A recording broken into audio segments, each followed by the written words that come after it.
안녕하세요. 한우리 초등부를 섬기고 있는 김영도 목사입니다. 오늘 우리에게 주시는 말씀을 통해 기쁨과 소망을 찾으시고 순종의 삶을 살아가시는 저와 여러분 되기를 소망합니다.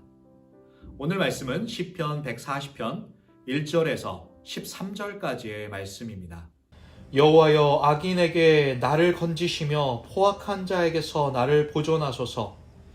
그들이 마음속으로 악을 꾀하고 싸우기 위하여 매일 모이오며 뱀같이 그 혀를 날카롭게 하니 그 입술 아래는 독사의 독이 있나이다. 셀라.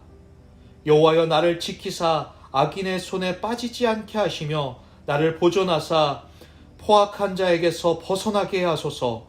그들은 나의 걸음을 밀치려 하나이다. 교만한 자가 나를 해하려고 올무와 줄을 놓으며 길 곁에 그물을 치며 함정을 두었나이다. 셀라.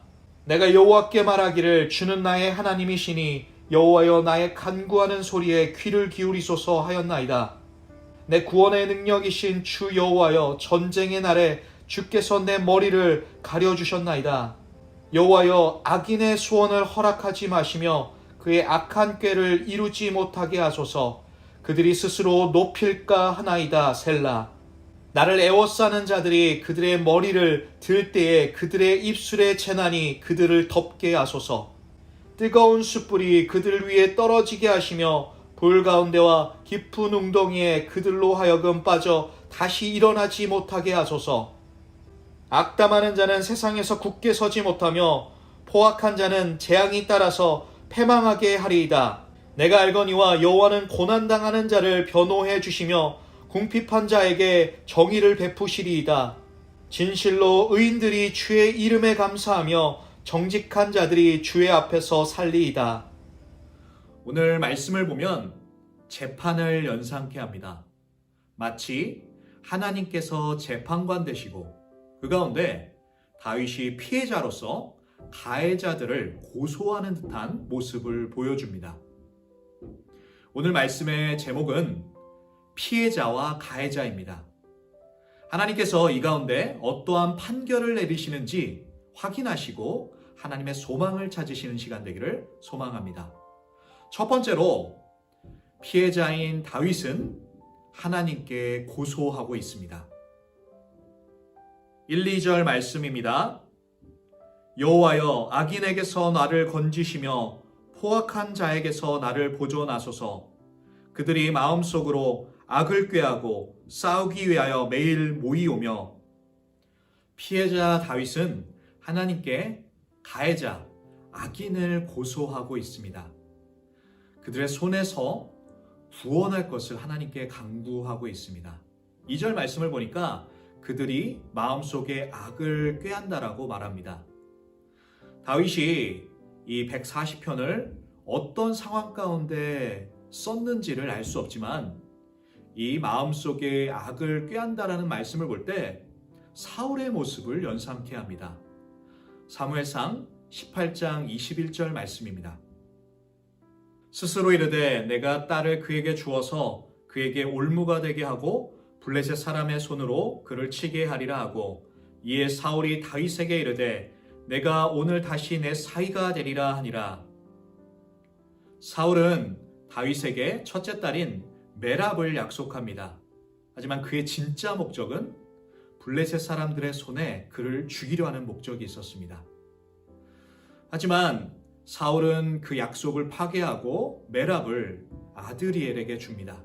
그리고 사울의 딸 미갈이 다윗을 좋아한다는 것을 알게 되고 그를 다윗에게 주기로 약속합니다. 하지만 오늘 말씀을 보니까 올무가 되게 하고 또한 블레셋 사람들에게 죽게 하려는 목적이 있다는 것을 알 수 있습니다. 사울은 다윗에게 친절을 베푸는 척했지만 진짜 그 속마음은 악을 꾀했고 그를 죽이려는 목적으로 가득했습니다. 두 번째로 다윗은 하나님께 자신의 고통을, 그 아픔들을 호소하고 있습니다. 2절 말씀에 싸우기 위하여 매일 모이며 4절 말씀에 나의 걸음을 밀치려 하나이다. 5절 말씀에 나를 해하려고 올무와 줄을 놓으며 길 곁에 그물을 치며 함정을 두었나이다. 그들은 바로 악인이며 포악자이며 교만한 자이고 애워싸는 자이며 악담하는 자들입니다. 이들의 특징은 하나님을 두려워하지 않습니다. 하나님을 섬기는 의인들을 핍박하기를 즐거워합니다. 마치 그물과 함정을 파놓는 사냥꾼들처럼 우리를 잡으려고 합니다. 하지만 두려워하지 마십시오. 우리가 하나님과 동행하고 있다면 그 길은 절대적으로 안전합니다. 하나님께서 그 모든 것을, 그들의 모든 계획들을 알고 계시기 때문에 하나님은 우리의 피난처 되시며 우리의 산성이시며 우리의 요새 되십니다. 시편 37편 39절 말씀에 의인들의 구원은 여호와로부터 오나니 그는 환난 가운데 그들의 요새시로다. 우리의 구원은 하나님께 있습니다. 바로 환난 가운데 하나님께서 우리의 요새 되십니다.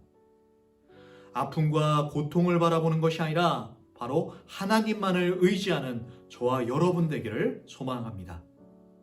세 번째로 다윗은 가해자들을 처벌할 것을 호소하고 있습니다. 8절 말씀에 여호와여 악인의 소원을 허락하지 마시며 그의 악한 꾀를 이루지 못하게 하소서. 그들이 스스로 높일까 하나이다. 피해자인 다윗은 악인들의 소원이 이루어지지 않을 것을 하나님께 호소하고 있습니다. 9절 말씀을 보니까 그들의 입의 재난이 그들을 덮이게 해달라고 이야기합니다.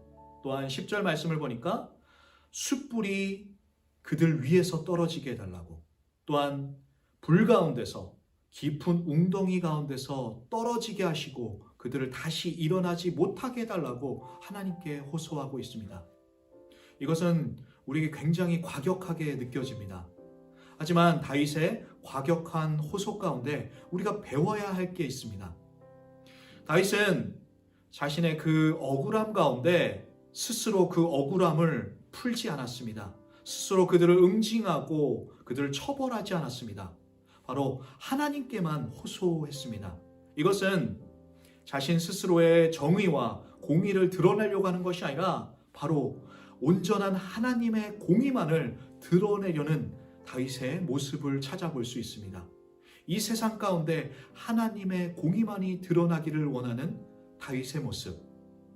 만약에 우리가 이 억울함 가운데 이 억울함을 표현해서 그들을 응징하고 처벌한다면 우리는 더 이상 피해자가 아닌 가해자가 되어버립니다.